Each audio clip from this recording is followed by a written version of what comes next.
Padre Celestial, qué privilegio es estar en tu presencia para abrir tu palabra y escuchar tu voz. Pedimos, Padre, que tu Espíritu Santo nos acompañe al estudiar las páginas de tu santo libro. Pedimos, Señor, que nos des mentes claras y corazones dispuestos a recibir la semilla de la verdad. Te lo rogamos en el precioso nombre de tu Hijo, Cristo Jesús. Amén. Vamos a comenzar nuestro estudio de hoy en el libro de Génesis, el capítulo 6, y vamos a leer el versículo 5. En este versículo se está describiendo la maldad del mundo antes del diluvio, inmediatamente antes del diluvio universal. Y quiero que noten cómo se habría proliferado el pecado. Dice allí en Génesis 6 y el versículo 5, y vio Jehová que la maldad de los hombres era mucha en la tierra, y que todo designio de los pensamientos del corazón de ellos era de continuo solamente el mal.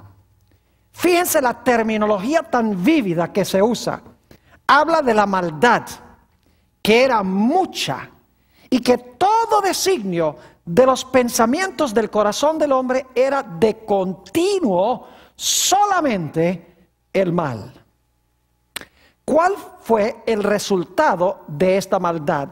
Es decir, esta iniquidad de que el designio de los pensamientos de los hombres era de continuo solamente el mal que produjo en la sociedad.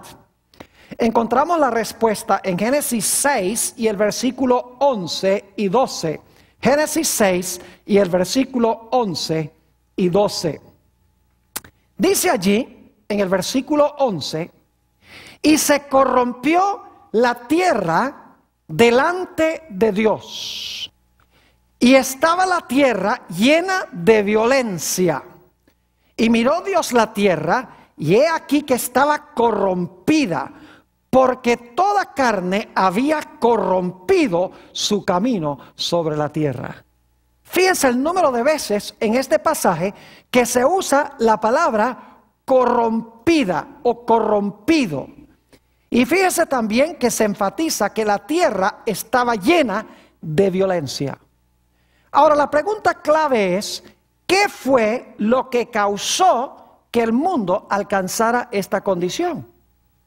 ¿Cómo es que todo designio de los pensamientos del corazón del hombre eran de continuo el mal? ¿Cómo es posible que la tierra estaba corrompida y llena de violencia? ¿Qué fue lo que causó esta condición?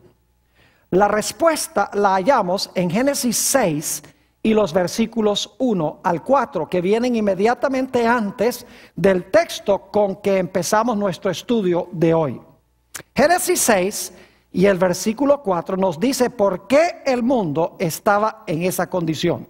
Dice allí, y aconteció que cuando comenzaron los hombres a multiplicarse sobre la faz de la tierra, y les nacieron hijas, que vieron los hijos de Dios, que las hijas de los hombres eran hermosas. Y dice, tomaron para sí mujeres, escogiendo entre todas. Y dijo Jehová, no contenderá mi espíritu con el hombre para siempre, porque ciertamente él es carne, mas serán sus días 120 años. Sigue diciendo, había gigantes en la tierra en aquellos días. Y también después que se llegaron los hijos de Dios a las hijas de los hombres y les engendraron hijos. Estos fueron los valientes que desde la antigüedad fueron varones de renombre. En este pasaje que acabamos de leer nos damos cuenta que la razón por la maldad del mundo fue que se entrelazaron los hijos de Dios con las hijas de los hombres. Es decir, hubo cruces o relaciones entre los hijos de Dios y las hijas de los hombres. Ahora inmediatamente nos hacemos la pregunta, ¿quiénes eran los hijos de Dios ¿Y quiénes eran las hijas de los hombres que se entrecruzaron y produjeron esta condición tan terrible en el mundo? Ahora, permítame decirles que la tradición judía, muy antigua, y que también muchos eruditos de la Biblia de hoy en día, creen que los hijos de Dios eran ángeles, ángeles caídos, es decir, demonios. Y que antes del diluvio, estos ángeles caídos o estos demonios fueron echados del cielo y vinieron a la tierra y tuvieron relaciones sexuales con mujeres humanas. Ahora, según el concepto de ellos, estos cruces entre ángeles caídos y mujeres humanas produjeron híbridos, es decir, seres que eran mitad humanos y mitad angélicos caídos. Ahora, yo quiero decirles que yo no creo en este panorama. Yo no creo que los hijos de Dios hayan sido ángeles caídos. Y hay varias razones por las cuales podemos estar seguros de esto. En primer lugar, los gigantes que supuestamente descendieron de esta relación entre hijos de Dios e hijas de los hombres, existían antes de que los hijos de Dios entraran a los hijos de los hombres. Esto lo vimos aquí en el pasaje que acabamos de leer. Dice que había gigantes en aquellos días y también antes de que los hijos de Dios entraran a las hijas de los hombres. Es decir, los gigantes, que es la palabra hebrea nefilim, no fueron el fruto del cruce entre los hijos de Dios y las hijas de los hombres, porque ya había nefilim o gigantes antes de que se entrecruzaran los hijos de Dios con las hijas de los hombres. Además de eso, la Biblia nos dice en Números 13 que los nefilim o los gigantes estaban en Canaán después del diluvio, mucho después del diluvio. Ahora, el diluvio destruyó a todos los impíos. Así que si el diluvio destruyó a todos los impíos, ¿cómo es que había gigantes o nefilim después del diluvio? Obviamente no eran un cruce entre seres humanos y ángeles. Además de eso, el Señor Jesucristo dijo claramente que los ángeles no se casan ni se dan en casamiento. Es decir, los ángeles no pueden tener relaciones sexuales. Entonces nos preguntamos si en realidad no eran los hijos de Dios ángeles, ¿quiénes eran? Yo creo que el contexto inmediato nos explica claramente quiénes eran. Hay en realidad 4 puntos que quiero compartir con ustedes sobre la identidad de los hijos de Dios. Porque las hijas de los hombres está claro que eran mujeres humanas. Los hijos de Dios, ese es el punto de conflicto. Ahora, en primer lugar, quiero que notemos el contexto inmediato de Génesis, el capítulo 6. En el capítulo 4 de Génesis, escuchen bien, tenemos la genealogía de Caín. Luego en Génesis 5 tenemos la genealogía de Set. Fíjense, tenemos la genealogía de los impíos de Caín. Luego tenemos la genealogía de los justos de Set. Y luego en el capítulo 6, 1 al 4, se mencionan los hijos de Dios y las hijas de los hombres. Queda claro en el contexto de Génesis 6 que los hijos de Dios son los descendientes de Set, mientras que las hijas de los hombres son las mujeres que descienden del linaje de Caín. Y eso lo vamos a ampliar un poquito más adelante. Es decir, que los hijos de Dios eran los justos, el linaje de los justos. Y las hijas de los hombres era el linaje impío de Caín, particularmente las mujeres impías del linaje de Caín. En un contexto un poco más amplio, el segundo punto, además del contexto inmediato, un contexto más amplio del libro de Génesis nos demuestra que el conflicto en Génesis es entre grupos humanos. Tenemos, por ejemplo, Caín, que es el linaje de los impíos, y luego tenemos Abel, que representa a los justos. Tenemos a Abraham y los constructores de la Torre de Babel. Tenemos a Isaac, e Ismael. Tenemos a Jacob y Esaú. Es decir, siempre tenemos un justo contra un injusto en el libro de Génesis. Pero ambos grupos o ambas personas son seres ¿qué? Son seres humanos. Y por lo tanto los hijos de Dios y las hijas de los hombres deben ser dos grupos humanos. Un grupo que era fiel a Dios y el otro grupo que era infiel a Dios. En tercer lugar, notamos que en el Nuevo Testamento la expresión hijos de Dios se emplea para hablar de aquellos que están convertidos. Es decir, se usa para hablar de aquellos que están en armonía con Dios.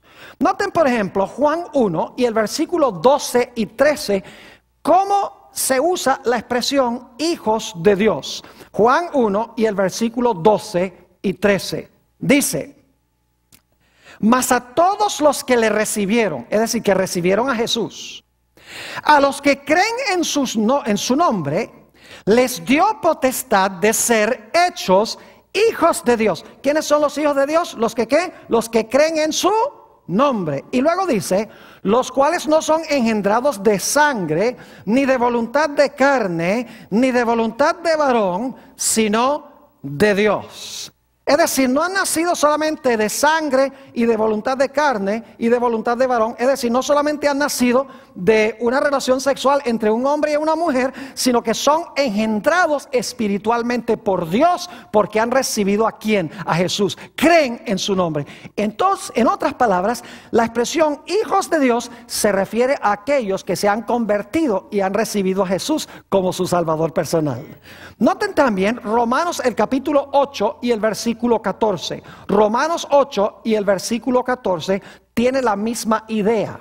Dice allí lo siguiente: porque todos los que son guiados por el Espíritu de Dios, estos son hijos de Dios. ¿Quiénes son los hijos de Dios? Los que son guiados ¿por qué? Por el Espíritu de Dios. Es decir, son los conversos, los que están en armonía con Dios. Esto significa entonces que los hijos de Dios en Génesis el capítulo 6 eran los que estaban bien con Dios, eran los conversos, eran los que se habían entregado al Señor Jesús. Mientras que las hijas de los hombres no habían nacido de nuevo, sino que eran del linaje inicuo y malévolo de Caín. Ahora, si ustedes notan en Génesis 6, nos dice que los gigantes eran varones de renombre. ¿Saben ustedes que esa misma expresión de renombre se usa para describir a los constructores de la Torre de Babel? ¿Recuerdan que los que construyeron la Torre de Babel en realidad dijeron: no nos esparzamos por la tierra, sino que unámonos todos y formemos una sociedad unida en Babel para que hagamos un nombre para nosotros? Vamos a leerlo, Génesis 11 y el versículo 4 y 5. Dice allí, hablando de los constructores de la Torre de Babel: y dijeron: vamos, edifiquémonos una ciudad y una torre, cuya cúspide llegue al cielo. Y ahora escuchen: y hagámonos un ¿qué? Un nombre. Esa es la misma expresión que se usa en Génesis el capítulo 6, a donde dice que los gigantes eran varones de renombre. Sigue diciendo: hagámonos un nombre, por si fuéramos esparcidos sobre la faz de toda la tierra. Y descendió Jehová para ver la ciudad y la torre que edificaban, ahora escuchen, los hijos de los hombres. ¿Quiénes eran los que estaban edificando la Torre de Babel? Los hijos de los hombres. Los hijos de los hombres eran el lado masculino de las hijas de los hombres. No sé si me están entendiendo lo que estoy diciendo. Había hijas de los hombres que son las descendientes inicuas de Caín, pero había también hijos de los hombres que son los hombres inicuos del linaje de Caín. Es decir, había hijos de Dios e hijas de Dios. Había hijos de los hombres y había hijas de los hombres. Los hijos de Dios y las hijas de Dios eran los justos. Los hijos de los hombres y las hijas de los hombres eran el linaje de los impíos. Los constructores de la Torre de Babel eran los hijos de los hombres. Eran la parte masculina que se menciona en el linaje de Caín, que son las hijas de los hombres. ¿Están entendiendo lo que estoy diciendo? Es decir, los constructores de la Torre de Babel eran igual que las hijas de los hombres. Estaban emprendiendo una empresa inicua, impía. Estaban corruptos. Por eso se le llama hijos de los hombres. Igual que en la genealogía de Caín se le llama a las mujeres las hijas de los hombres. Hemos visto 3 razones por las cuales los hijos de Dios representan a los justos, a los que recibieron a Dios. En primer lugar, nos dimos cuenta que el contexto inmediato lo indica así, porque tenemos el linaje de Caín y el linaje de Set inmediatamente antes de mencionarse hijos de Dios e hijas de los hombres. En segundo lugar, nos hemos dado cuenta que el conflicto en Génesis es entre un grupo humano impío y otro grupo que es santo. En tercer lugar, nos hemos dado cuenta que la expresión los hijos de Dios en el libro de Génesis significa, al igual que en otras partes de la Biblia, significa aquellos que se han convertido al Señor. Ahora, en cuarto lugar, quiero leer citas de 2 expositores de la Biblia. Uno de ellos, muy famoso, Martín Lutero. Fíjense cómo entendía Martín Lutero el significado de la expresión los hijos de Dios. Dice así: el verdadero significado de este pasaje, es decir, Génesis 6, 1 y 2, es que Moisés identifica a los hijos de Dios como aquellos que tenían la promesa de la bendita simiente. Fíjense que los hijos de Dios eran los del linaje que tenían la promesa de la bendita simiente. Lutero no creía que los hijos de Dios eran ángeles que descendieron del cielo. Obviamente él creía que eran el linaje de donde iba a venir finalmente la simiente. Otra comentarista dice esto en cuanto a la identidad de los hijos de Dios.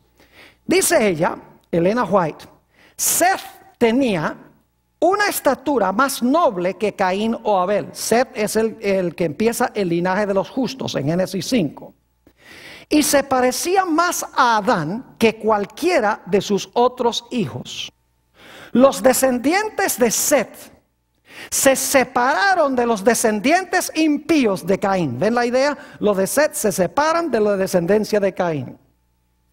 Aquellos atesoraban el conocimiento de la voluntad de Dios. Los descendientes de Seth atesoraban el conocimiento de la voluntad de Dios, mientras que la raza impía de Caín no tenía ningún respeto para con Dios y sus santos mandamientos. Pero cuando los hombres comenzaron a multiplicarse sobre la tierra, los hijos de Seth vieron que las hijas de los descendientes de Caín eran muy hermosas. ¿Lo captaron? Dice, los hijos de Dios vieron que las hijas de los hombres eran hermosas, dice en Génesis 6. Pero esta comentarista dice, explicándolo, los hijos de Seth vieron que las hijas de los descendientes de Caín eran muy hermosas y se apartaron de Dios y así lo disgustaron, tomando esposas que escogieron entre la raza idólatra de Caín. ¿Cuál fue el gran pecado entonces que llevó a la maldad que se encontraba en el mundo?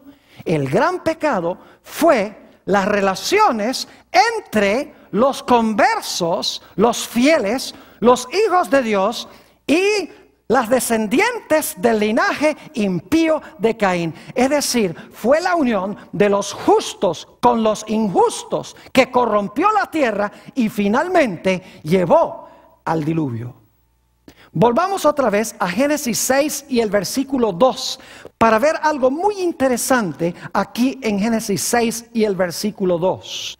Dice allí que viendo, ahora fíjense, que viendo los hijos de Dios que las hijas de los hombres eran hermosas, tomaron para sí mujeres, escogiendo entre todas. Pregunto, ¿quién tomó la iniciativa? ¿Fueron las hijas de los hombres las que se metieron con los hijos de Dios o los hijos de Dios los que vieron y los que escogieron y los que entraron. La iniciativa fue tomada ¿por quiénes? Por los hijos de Dios. Es decir, los fieles empezaron a ver algo en las hijas de los hombres muy interesante. Es decir, que las hijas de los hombres apelaban a los ¿qué? Apelaban a los ojos de los hijos de Dios. Ahora yo me pregunto, ¿qué habrán visto los hijos de Dios en las hijas de los hombres? Yo quiero preguntarles, ¿ustedes creen que también había en el mundo hijas de Dios? ¿Creen que había hijas de Dios también? Sí, no solamente había hombres fieles del linaje de Set, sino que ellos también tenían ¿qué? Esposas que eran hijas de Dios. Mi pregunta es esta, ¿por qué los hijos de Dios empezaron a mirar a las hijas de los hombres en vez de prestarle atención a las hijas de Dios? Algo tenían las hijas de los hombres que no tenían las hijas de Dios. Algo apelaba a los ojos de los hijos de Dios que tenían las hijas de los hombres que no tenían las hijas de Dios. ¿Están entendiendo lo que estoy diciendo? Había algo externo en las hijas de los hombres que no tenían las hijas de Dios. Y por lo tanto los hijos de Dios empezaron a ignorar a las hijas de Dios y empezaron a prestarle atención a las hijas de los hombres, porque vieron algo en las hijas de los hombres diferente que lo que habían visto en las hijas de Dios. Ahora la pregunta clave es, ¿qué vieron en las hijas de los hombres que no veían en las hijas de Dios? Ahora yo quiero decirles que más de 75 veces en el libro de Génesis se enfatiza la importancia de un nombre. En Génesis, cuando hay un nombre, el nombre es muy importante. Hay que buscarle el significado al nombre. Tenemos muchos ejemplos. Por ejemplo, la palabra Eva, el nombre Eva significa madre de los vivientes. El nombre Set significa el que ocupa el lugar de, porque él ocupó el lugar de Abel, quien fue asesinado por su hermano. El nombre Babel significa confusión, se subraya eso en Génesis. El nombre Peniel significa rostro de Dios. El nombre Betel significa casa de Dios. El nombre Abraham luego es cambiado a Abram. Tenemos a Sarai, que es cambiado a Sara, es decir, de risa a princesa. El nombre Jacob, suplantador, indica su carácter. Y luego cuando vence se le llama Israel. Es decir, en Génesis los nombres no son solamente distintivos, sino que los nombres tienen gran importancia.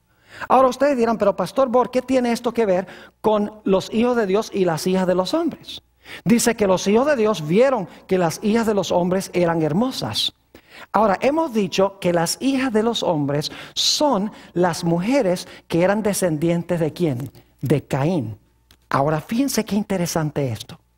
¿Saben ustedes que el linaje de Set, si ustedes leen Génesis el capítulo 5, van a descubrir que en el linaje de Set, de los justos, se mencionan solamente hombres? No se menciona ni una sola mujer. Pero en la genealogía de Caín, no pierdan este punto, en la genealogía de Caín se mencionan por nombre 3 mujeres. Y esas 3 mujeres en el linaje de Caín son las hijas de los hombres que encontramos en Génesis el capítulo 6. No sé si me están entendiendo lo que estoy diciendo. Es decir, el linaje de Set son los hijos de Dios, masculino, porque no se mencionan sino hombres. Pero las hijas de los hombres son del linaje de Caín, porque en el linaje de Caín se mencionan los nombres de 3 mujeres. Ahora, la pregunta clave e importante es esta. ¿Qué significan esos nombres de esas 3 mujeres? ¿Qué significa el nombre de cada una de ellas? Porque si sabemos lo que significa el nombre de ellas, podemos determinar qué es lo que tenían que atrajo la atención de los hijos de Dios. La primera mujer en el linaje de Caín que se menciona es Ada. Noten Génesis 4 y el versículo 19. Génesis 4, 19. Dice, y Lamec tomó para sí 2 mujeres. El nombre de la una fue Ada y el nombre de la otra fue Sila. Vamos a hablar primero de Ada. ¿Qué significa el nombre Ada? Recuerden que estamos tratando de determinar qué fue lo que los hijos de Dios vieron en las hijas de los hombres que no vieron en las hijas de Dios. Porque habían hijas de Dios también. Pero los hijos de Dios no miraron a las hijas de Dios, sino que dijeron, no, las hijas de los hombres, esas son muy hermosas. Y se fijaron fue en las que pertenecían al linaje impío de Caín. ¿Qué vieron en las hijas de los hombres que no vieron en las hijas de Dios? El nombre Ada significa ornamento o significa ataviarse con joyas. ¡Qué interesante! Significa ataviarse con oro, plata y piedras preciosas. Significa ataviarse con joyas. Permítame darles algunos versículos de la Biblia que usan esta palabra tan importante, Adá, porque es un nombre propio, pero también quiere decir joyas o quiere decir ataviarse con joyas. Noten Éxodo 33 y el versículo 4 al 6. Éxodo 33 y el versículo 4 al 6. Aquí encontramos el episodio del becerro de oro. Recuerdan que Israel le pidió a Aarón que hiciera un becerro de oro. Y tuvieron música, bailaron, adoraron al becerro de oro, etc. Y después de su apostasía, Dios los iba a rechazar como su pueblo. Ahora fíjense lo que dice Éxodo el capítulo 33 y el versículo 4 hasta el versículo 6. Dios dice, ya ustedes no van a ser más mi pueblo. Fíjense lo que hace el pueblo, versículo 4. Y oyendo el pueblo esta mala noticia, vistieron luto y ninguno se puso sus atavíos. Esa palabra atavíos es la palabra hebrea Adá o Ada. Que si no se pusieron sus joyas es lo que está diciendo. Porque Jehová, ahora escuchen, ¿por qué se las quitaron? Porque Jehová había dicho a Moisés, di a los hijos de Israel, vosotros sois pueblo de dura cerviz. En un momento subiré en medio de ti y te consumiré. Quítate pues ahora tus hadas. Quítate tus atavíos o tus joyas, en otras palabras, para que yo sepa lo que te he de hacer. Entonces los hijos de Israel se despojaron de sus atavíos. Ahí está la tercera vez. Se despojaron de sus joyas o de sus ornamentos desde el monte de Sinaí. ¿Qué significa hada? Significa ornamentos o significa joyas o significa ataviarse con joyas. Qué interesante. Y aquí se usan las joyas en el contexto de la apostasía. Cuando estaban en apostasía en contra de Dios, tenían puestos sus atavíos. Después de su apostasía, Dios le dice como señal de humildad, quítense, ¿qué cosa? Quítense sus atavíos. Ahora, hay otros textos en el Antiguo Testamento que usan esta misma palabra hada, que significa ornamentos o que significa joyas o atavíos. Noten Jeremías 4 y el versículo 30. Jeremías el capítulo 4 y el versículo 30. Dice aquí, y tú destruida, ¿qué harás? Aunque te vistas de grana, aunque te adornes con atavíos, ahí está la palabra, con atavíos ¿de qué? De oro. Aunque pintes con antimonio tus ojos, hoy le decimos cosméticos a esto.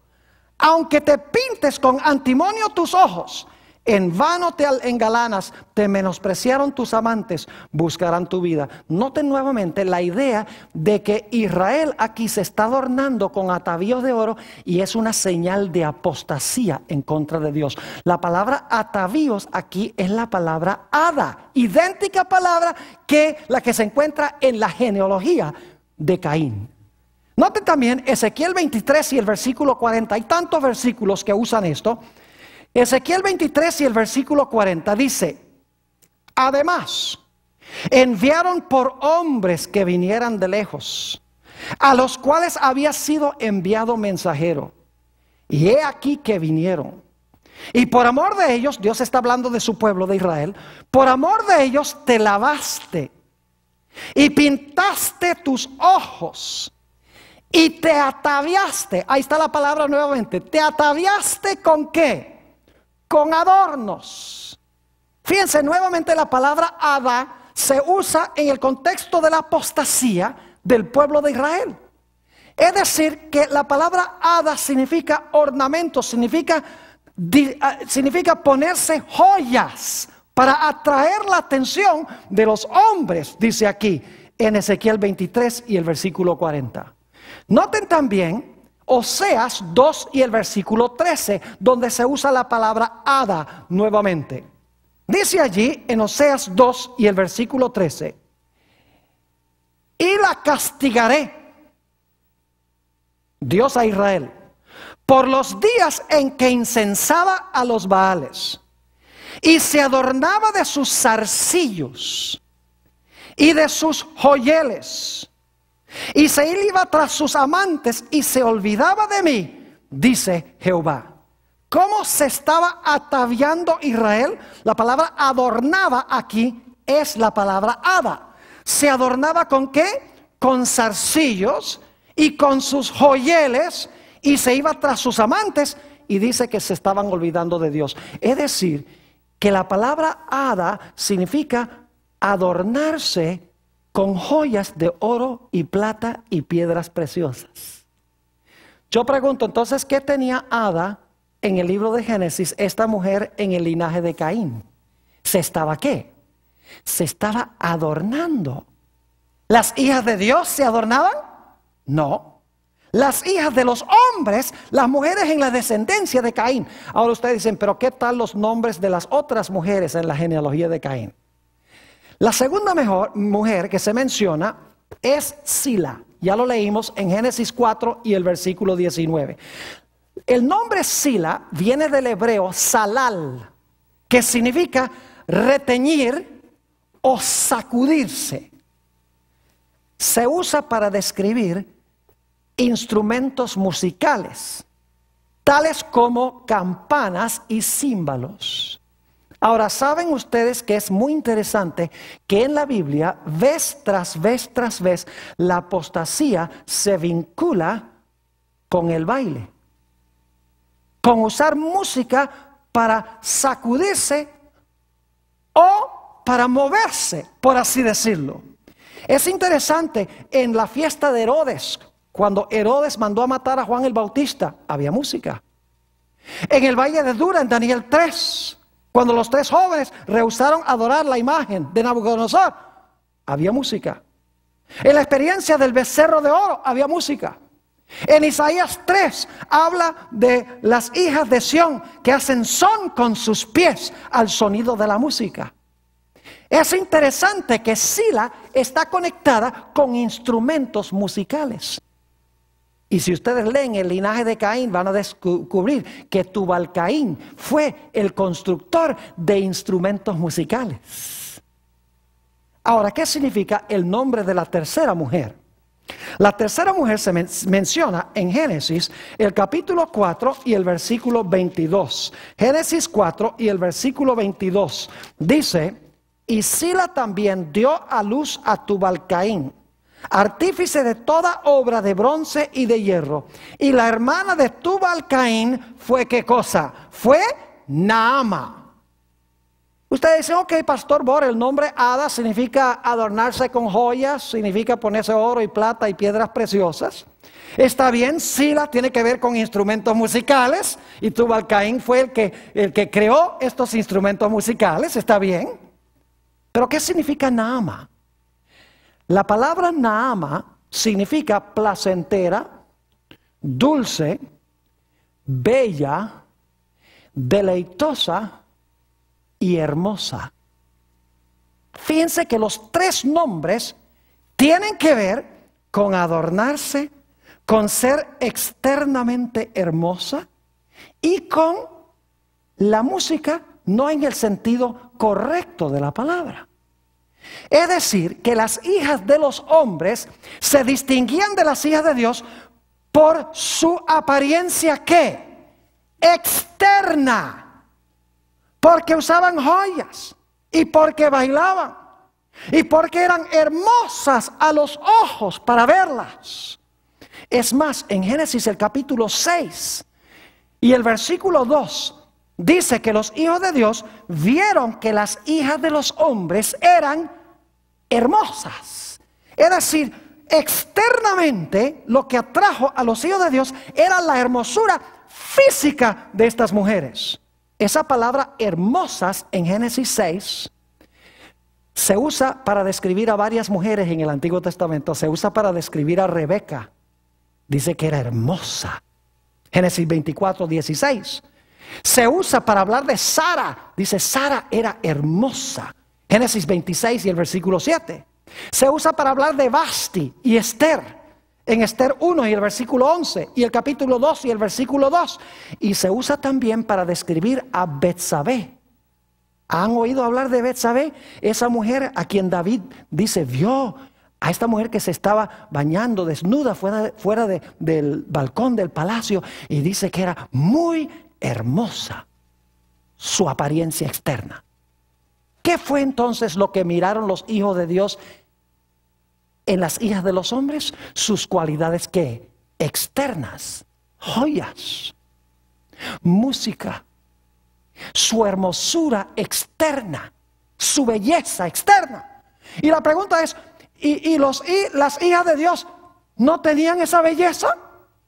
Debe ser que no tenían la misma clase de belleza, porque los hijos de Dios no las miraron a ellas, miraron fue a las otras. ¿Saben cuál era el problema? El problema es que las hijas de Dios no usaban esas cosas, ni participaban en esa música, ni enfatizaban tampoco las cualidades externas, enfatizaban la belleza del carácter. Y llegó el momento en que los hijos de Dios ya no querían mirar a las hijas de Dios, sino a las hijas de los hombres por sus cualidades externas. Y claro, con el transcurso del tiempo, las hijas de Dios no se iban a quedar atrás. Dice, nos estamos quedando, los hijos de Dios no nos quieren mirar a nosotros, así que nosotros también tenemos que pintarnos y también tenemos que arreglarnos un poco para atraer la atención de los hijos de Dios, para que no se vayan solo tras las hijas de los hombres. Y como resultado, escuchen bien, se corrompió toda la raza humana cuando se entremezclaron los hijos de Dios con las hijas de los hombres que estaban externamente adornadas, y la tierra se llenó de violencia, y todo designio del pensamiento del corazón de los hombres era de continuo solamente el mal. Ahora es interesante mirar la tradición judía sobre este asunto de por qué los hijos de Dios se sintieron atraídos por las hijas de los hombres. Quiero leerles 3 citas de la tradición judía para que ustedes vean qué fue lo que los hijos de Dios vieron en las hijas de los hombres. Y claro, los judíos, aunque la tradición judía no es inspirada, nos ayuda a entender cómo los judíos de la antigüedad comprendían este pasaje. La primera cita la encontramos en el Targumen de Rubén, capítulo 5 y el versículo 5 al 7. No es inspirado, es una publicación de muy antiguo en el judaísmo, pero nos ayuda a entender cómo entendían ellos esta atracción de los hijos de Dios para con las hijas de los hombres. Dice esto: huid, pues, de la fornicación, mis hijos, y mandad a vuestras esposas y a vuestras hijas que no se adornen la cabeza ni sus rostros para engañar la mente. Pues toda mujer que emplea estas artimañas, ¿las artimañas de qué? Las artimañas de adornarse la cabeza y sus rostros. Toda mujer que usa estas artimañas ha sido reservada para el castigo eterno, pues de esta manera atrajeron o sedujeron a los ángeles que existieron antes del diluvio. Claro, ellos entienden que los hijos de Dios eran ángeles. Así que dicen que estas mujeres, de esa manera, pintándose y arreglándose, atrajeron la atención de los ángeles. Nosotros ahora sabemos que no fueron los ángeles, sino que fueron ¿quiénes? Los del linaje de Set, los justos. Pero todavía es interesante notar que ellos dicen, lo que atrajo la atención de los hijos de Dios es que se adornaron la cabeza, y dice que se adornaron también ¿qué? Su rostro. Noten también otra cita, esta se encuentra en el Targumen de Pseudo Jonatán, capítulo 6 y el versículo 1 y 2. Dice: y sucedió que cuando los hijos de Dios comenzaron a multiplicarse sobre la faz de la tierra, y les nacieron hijas hermosas, que los hijos de los grandes vieron que las hijas de los hombres eran hermosas, con sus ojos pintados y sus cabellos encrespados, y andando en desnudez de carne. Y concibieron pensamientos codiciosos, y tomaron esposas de todas cuanto quisieron. Qué interesante notar lo que los judíos entendían que atrajo la atención de los hijos de Dios. Dice que las hijas de los hombres eran hermosas, con sus ojos pintados y sus cabellos encrespados, y andando en la desnudez de carne. Es decir, se vestían inmodestamente, mostraban su cuerpo. ¿Ustedes creen que eso tiene alguna aplicación hoy? ¿Con los hijos de Dios? ¿Con la familia de Dios? Que están siendo atraídos por estas cosas que se ven afuera, con las mundanas, con las tales llamadas filisteas. Ahora, una última cita de la tradición judía. Esto viene del libro de Primera de Enoc, capítulo 8 y el versículo 1. Un libro que fue escrito unos 200 años antes de que Cristo naciera. Es muy interesante porque este texto dice quién es el que estaba detrás de todo esto. Dice, y Azazel es un símbolo de quién? De Satanás. Y Azazel, escuchen bien, le enseñó a los hombres a fabricar espadas y cuchillos y escudos y corazas. Azazel le enseñó a los hombres ¿a qué? A fabricar espadas, cuchillos, escudos y corazas. Por eso dice que la tierra estaba llena de violencia en Génesis 6. Pero fíjense qué más Azazel le enseñó. Dice, y después de esto les enseñó el arte de fabricar brazaletes y ornamentos, y el arte de pintarse los ojos y embellecerse los párpados, y a usar piedras preciosas y toda clase de antimonios, es decir, de cosméticos. Y el mundo fue cambiado, e imperó gran impiedad y mucha fornicación, y se extraviaron, y todos sus caminos se corrompieron. Qué interesante estas declaraciones de la tradición judía. Ellos entendieron que lo externo que vieron los hijos de Dios era joyas, pintura, cabellos encrespados, etcétera. Y por si acaso alguno dice, bueno, pues es tradición judía, eso no es bíblico. La base está en la Biblia. Porque dice que los hombres se llenaron de violencia. Ahí están los armamentos que menciona esta cita. Dice también en el libro de Génesis que se corrompió la tierra. Y eso es lo que dice esta cita, que se corrompió la tierra. Dice en Génesis que los hijos de Dios vieron que las hijas de los hombres eran hermosas. Aquí dice qué es lo que vieron. Vieron mujeres pintadas con cabellos encrespados, usando cosméticos para pintarse el rostro. Es decir, los hijos de Dios miraron a las hijas de Dios y ¡ay, qué feas las hijas de Dios! Miren, tan ordinarias así. En cambio, miren las hijas de los hombres, qué bonitas son. Todas pintadas, con sus joyas, todas adornadas. Y claro, después de un tiempo, las hijas de Dios dicen, nosotros no nos vamos a quedar atrás. Nosotros también lo vamos a hacer. Y las hijas de Dios empezaron a adornarse también. Y escuchen bien, de los millones de personas que habían en el planeta Tierra antes del diluvio, como resultado de este cruce entre los hijos de Dios que vieron la belleza de los hijos de los hombres, solamente había 8 personas fieles a Dios. No me digan ustedes que el asunto de la vestimenta y la indumentaria nada tiene que ver con la espiritualidad y el cristianismo. Porque en Génesis 6, y según la comprensión de los judíos de la época de Cristo y antes, ellos entendieron que fue esta unión entre las mundanas y los cristianos lo que desmoralizaron al mundo, corrompieron el mundo y trajeron finalmente el diluvio. Es decir, que esta unión aminoró y redujo el número de los fieles de Dios hasta llegar solamente a 8. Y Dios llamó a Noé para reprender esta iniquidad. Es decir, Dios le dijo a Noé, habla y denuncia esto que está sucediendo. Y Noé, según nos dice en el libro de Hebreos, el capítulo 11 y el versículo 7, por su predicación condenó al mundo. Y en 2 de Pedro 2:5 dice que Noé fue un pregonero o un predicador de justicia. Ahora yo quiero preguntarles, ¿lo que pasó antes del diluvio va a pasar nuevamente en el mundo? Claro que sí. Ustedes conocen el pasaje. En Mateo 24 dice, como fue en los días de Noé, así será también la venida del Hijo del Hombre. Lo que pasó allá va a pasar también al fin.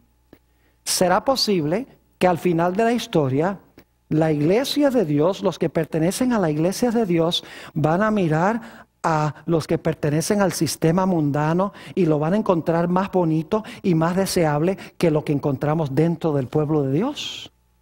No cabe duda alguna. Ahora, no tenemos tiempo de entrar en todas las implicaciones, pero quiero compartir con ustedes del libro de Apocalipsis algunos datos muy interesantes. Y no vamos a leer los versículos por la premura del tiempo, pero quiero darles la idea. El libro de Apocalipsis nos habla de un grupo, son los que van a estar vivos cuando el Señor Jesús regrese al planeta Tierra. Los que van a ser trasladados de entre los vivos, como Enoc y como Elías. ¿Saben ustedes que según Apocalipsis 14 y el versículo 4 y 5, este grupo va a estar sin mácula delante del trono de Dios? Van a ser como los hijos de Dios antes que se unieran con las hijas de los hombres. Van a ser castos, limpios, puros. Es más, dice ahí en Apocalipsis 14, 4 y 5, que estos no se contaminaron con mujeres. Así como los hijos de Dios antes del diluvio vieron a las hijas de los hombres, pero dijeron, nosotros no. Se preservaron castos. Dios va a tener un pueblo al final de la historia que se conoce como los 144,000, que van a decir, nosotros no nos vamos a contaminar con mujeres. Ahora, las mujeres representan iglesias apóstatas, representan a aquellos que se han unido con el mundo. ¿Quieren ustedes ver cómo están vestidas esas mujeres en los últimos días? Apocalipsis el capítulo 17 y el versículo 4 y 5. Apocalipsis el capítulo 17 y el versículo 4 y 5. Fíjense cómo están adornadas estas mujeres apóstatas, que los hijos de Dios al final de la historia, los 144,000, los que van a estar vivos, van a decir, nosotros no nos vamos a fijar en las cosas externas. Nosotros vamos a ser fieles a Dios. Dice en Apocalipsis 17 y el versículo 4, y la mujer estaba vestida de púrpura y escarlata y adornada de oro, de piedras preciosas y de perlas. Y tenía en la mano un cáliz de oro lleno de abominaciones y de la inmundicia de su fornicación, y en su frente un nombre escrito, un misterio: Babilonia la grande, la madre de las rameras y de las abominaciones de la tierra. ¿Cómo estará vestida la iglesia apóstata junto con sus hijas? Dice aquí que está vestida de púrpura y escarlata, y está adornada de oro, de piedras preciosas y de perlas. Es decir, que el mundo va a querer atraer la atención del pueblo de Dios, de los fieles que están vivos. Pero dice en Apocalipsis que los 144,000, los que están vivos cuando Jesús venga, van a rechazar los avances de este sistema y van a decir, nosotros nos mantenemos fieles a Dios, no nos convencemos por la apariencia externa de esta iglesia apóstata y de estos que pertenecen a la iglesia apóstata. ¿Saben ustedes? Para mí es una cosa increíble que hoy en día se haya rebajado tanto la norma, específicamente la iglesia que yo represento, la iglesia adventista del séptimo día. Pues, eso ya no se aplica, de eso de los adornos externos y cómo se viste uno para venir a la iglesia, eso ya no se aplica. ¿Cómo que no se aplica? Si el problema existía en Génesis, antes de Moisés, antes de Israel, fue el problema que atrajo la atención de los hijos de Dios y finalmente produjo la corrupción en la tierra que trajo el diluvio. ¿Creen ustedes que al final de la historia también va a suceder lo mismo? A veces yo miro en la televisión estas celebraciones, no adventistas sino de otras iglesias, y óiganme, se muestra la audiencia y las mujeres están adornadas como si fueran un árbol de Navidad y maquilladas como si tuvieran una máscara. ¿En qué sentido es esto diferente que las descendientes del linaje de Caín? En realidad no hay ninguna diferencia. Es lo mismo. Y lo que hace es atraer la atención de los fieles de Dios y causar corrupción y desolación en la tierra. Por eso es que Dios dijo, no os unáis en yugo desigual con los incrédulos. Ahora algunas personas dicen, bueno, pastor, pero lo que usted está hablando es del Antiguo Testamento. Sí, pero es antes de Moisés. Es antes que los judíos, porque antes del diluvio no había judíos. Es antes que el Sinaí. A mí me parece interesante que los cristianos de hoy en día, todo lo que exige un sacrificio, eso era para los judíos. El sábado, para los judíos. La dieta vegetariana, para los judíos. El diezmo, para los judíos. Las leyes de la modestia, para los judíos. Cualquier cosa que exige un cambio en la vida, ¿era para quiénes? Era para los judíos, en las mentes de muchos cristianos. Ahora escuchen bien, el Nuevo Testamento deja muy en claro que este principio todavía se aplica. Noten lo que dice en 1 de Timoteo, el capítulo 2 y el versículo 9 y 10. 1 de Timoteo, el capítulo 2 y el versículo 9 y 10. Aquí está hablando el apóstol San Pablo, Nuevo Testamento, dice esto. Asimismo, que las mujeres se atavían de ropa decorosa, con pudor y modestia, no con peinados ostentosos, ni oro, ni perlas, ni vestidos costosos, sino con ¿qué? Con buenas obras, como corresponde a mujeres que profesan piedad. ¿Cuál es el adorno que espera Dios en las mujeres? No con peinados ostentosos, ni oro, ni perlas, ni vestidos costosos, sino ¿qué cosa? El adorno deben ser las buenas obras, como corresponde a mujeres que profesan ¿qué cosa? Piedad. El apóstol Pedro dijo lo mismo. Vamos a notar, primera de San Pedro, el capítulo 3 y el versículo 3 al 5. Primera de Pedro, el capítulo 3 y el versículo 3 hasta el versículo 5.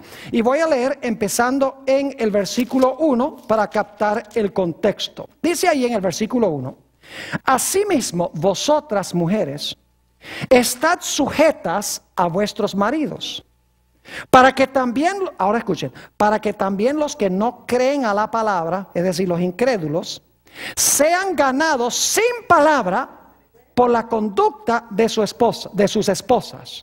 Estamos en 1 de Pedro 3 y el versículo 1. Así que dice que las mujeres deben estar sujetas a sus maridos, para que también los maridos que no creen en la palabra, es decir, los maridos que no han aceptado al Señor, sean ganados sin palabra. ¿Por qué? ¿Por los brazaletes y por los collares y por los zarcillos de la esposa? No, dice por la conducta de sus esposas. Versículo 2. Considerando vuestra conducta casta y respetuosa. Y luego dice el apóstol Pedro, vuestro atavío no sea el externo, de peinados ostentosos, de adornos de oro o de vestidos lujosos, sino el interno, el del corazón, en el incorruptible ornato, es decir, adorno de un espíritu afable y apacible, que es de grande estima delante de Dios. Fíjense que el apóstol Pedro dice que el atavío no debe ser externo, peinados ostentosos, adornos de oro o de vestidos lujosos, sino que nuestro atavío o nuestro adorno debe ser interno.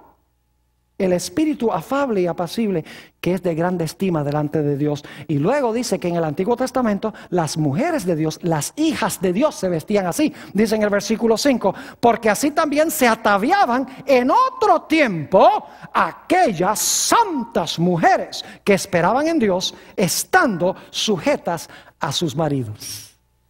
Así que el Nuevo Testamento también nos indica claramente de que el atavío no debe ser externo. No es lo que atrae la atención a nosotros, sino que nuestro carácter, la belleza de nuestras obras deben atraer la atención de la gente a Dios, no a nosotros. Es interesante notar que la palabra que se usa aquí en Primera de Pedro, la palabra atavío, es en el griego la palabra cosmos. La palabra cosmos en español es mundo, es la palabra que se traduce mundo. Es decir, nuestro adorno no debe ser adorno mundano, sino que debe ser un adorno cristiano, el adorno de un carácter hermoso.